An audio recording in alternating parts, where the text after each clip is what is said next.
So this is the elimination diet. So eating foods you're sensitive to can throw off your gut bacteria and enzymes, causing vicious cycles of poor digestion, infection, and inflammation. So all these things can happen. All these things. I'm going to highlight them. Oh, I can't highlight them. Okay. So decreased stomach acid, which you need for digestion. Rapid or delayed movement of food through digestive tract, which makes it feel like it's sitting in your stomach. That's a symptom of it. Poor nutrient absorption. And I've told this to a lot of my clients as well. Just because you're taking it in your mouth doesn't mean you're taking it in. It could just go through. Yeah, absorption. It's not, you may not necessarily absorb it. It may pass right through. Yep. Damaged gut cells. Again, that causes inflammation.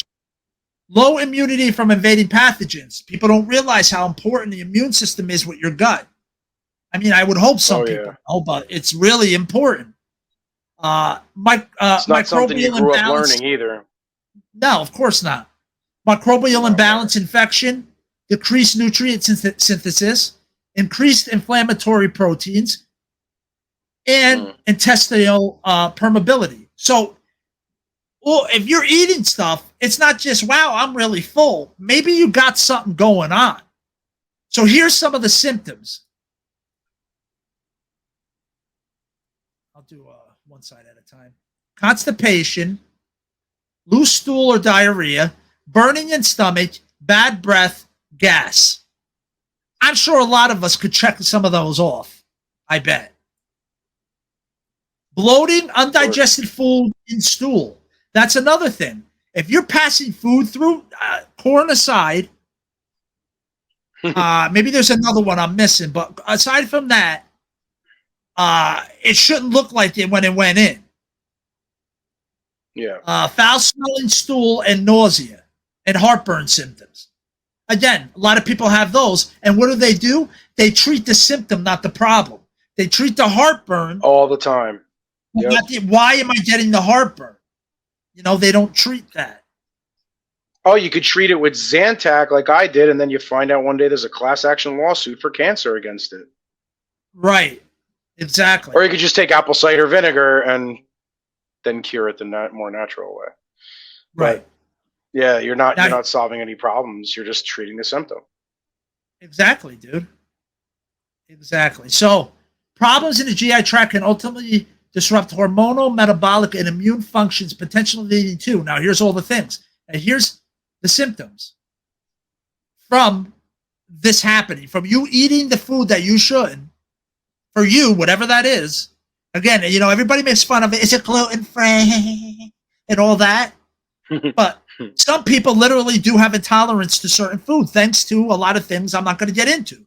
But there's a lot of reasons why that's happening, and it's happening. So here you go. Brain fog, asthma and allergies, autoimmune disorders, skin conditions, arthritis, heart disease, neurodegenerative disease, mood disorders, ADD, ADHD, narcolepsy, addiction, migraines, and kidney problems.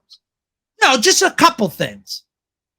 Yeah, that's almost 95% of the population has that list. Right.